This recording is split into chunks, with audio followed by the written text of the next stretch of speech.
श्री पांडुका सका त्रिकालदर्शी दरबार में हमारे प्रिय भाई पांडुका सगा सदगुरुदेव श्री हाथीवान महाराज की कृपा पात्र अनेक अनेक साधकों के बीच में हमारे त्रिकालदर्शी के रूप में दरबार दिल्ली में रोहिणी में चलाने वाले विनोद जी हमारे बीच में बैठे हैं। उनका साधुवाद आशीर्वाद पांडुका धाम के पीठ की ओर से। हनुमान महाराज की बड़ी कृपा है। मैं आपको यह भी बता देता हूं, त्रिकालदर्शी जब मुझे नाम मुकेश गुप्ता जी ने उस पर लिखा पत्रिका में, वो सन था 2004। मैंने कहा मुकेश जी ये क्या कर डाला आपने, इसका तो मुझे जिंदगी भर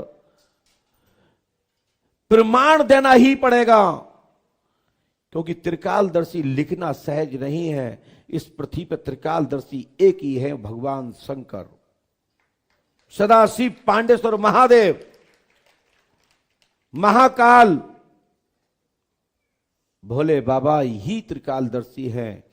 मात्र सभी दो नेत्रधारी है।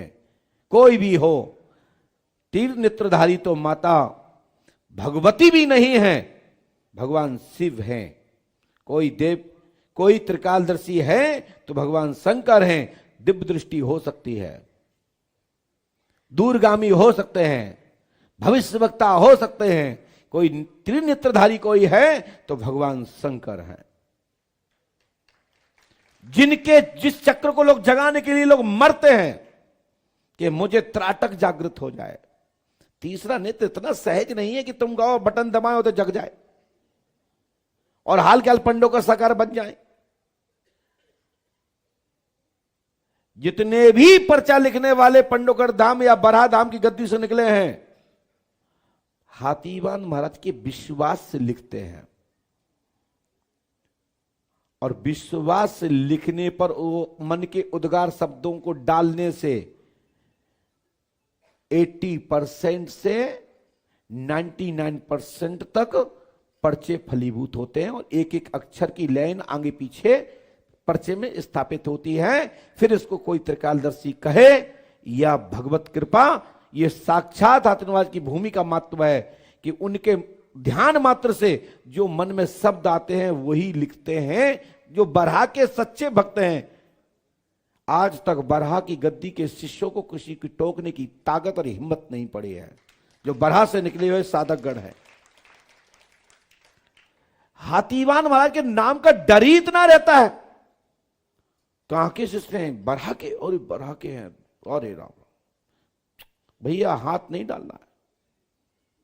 जैसे किसी दादा का नाम सुनते ना, किसके लोग हैं?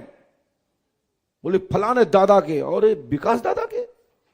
आदि भी कानपुर में काऊ की हिम्मत है। और ऐसे ही हाथीवाहन महाराज पृथ्वी के ऐसे देवता हैं, सिद्धों के सिद्ध हैं, कि हाथीवाहन के नाम सुनते ही कई देवताओं के पसीने छूट जाते हैं और पलायन करके भाग जाते हैं कि अब कोई नहीं, ये ही है, अब ये नहीं के बाद अब कोई नहीं है यहां। ऐसे ही जो विश्वस्तता का जो प्रमाण पत्र है वो बरहा की गद्दी है। कई लोग पूछते हैं कि महाराज जी बताओ तुमको कोई कान में बात होती है? मैं कहता हूं कभी नहीं होती। लिखते कैसे? मैं तो लिख देता हूं, लोग बेवकूफ बन जाते हैं। कैसे बन जाते हैं? हमने कि हमारी आंखों से देखते हैं, तुम्हारी अपनी आंखों से देखते ही नहीं, क्योंकि उनकी आंखें उनके पास है ही नहीं। वो हमारे पास समर्पित हो गए और हमारे बाबा के भक्त हो गए, और बिन्ने कही जो लिखा वो सत्य लिखा। और जो नहीं मानते उनको सोशल मीडिया के माध्यम से तीसरी नेत्र, जो आज इलेक्ट्रॉनिक है, मशीनी सत्ता का जो तीसरा नेत्र है, उसके माध्यम से दिखा दिया जाता है कि गुरुजी ने क्या लिखा है। वहां से नास्तिक संतुष्ट हो जाते हैं। भक्तों को प्रचार लेने की समझ का कोई विश्वास नहीं है। उनको पता है जो लिखा है वो सही लिखा है। ये पर्चा उनको दिया जाता है जो अपने आप को कहते हैं हम पढ़े लिखे हैं, और ऐसा होता नहीं। उनके लिए गाल पर बढ़िया मीठा सा हल्का सा चटका लगता है और कुछ समय खड़ा हो जाता है, क्या कुछ तो है। इसलिए मैं आपसे कहना चाहता हूं दरबार जरूर देखा करो।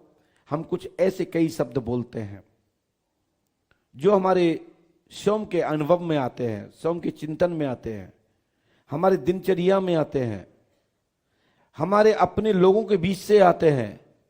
हम उन्हीं को अपना चिंतन का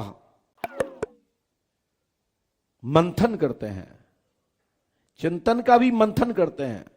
उसमें ये शब्द उद्गृत होते हैं, ये उद्गार प्रकट हो जाते हैं, जिनके माध्यम से मैं आपको हर दरबार में प्रतिदिन कुछ ना कुछ ऐसा दे देता हूं कि फिर पंडोकर धाम के अलावा वो कहीं संतुष्ट नहीं होता। चक्कर भला ही लगाया आवे, चक्कर इसलिए लगाया आते कि फ्री का मैटर है, पंडोकर धाम में लगता है।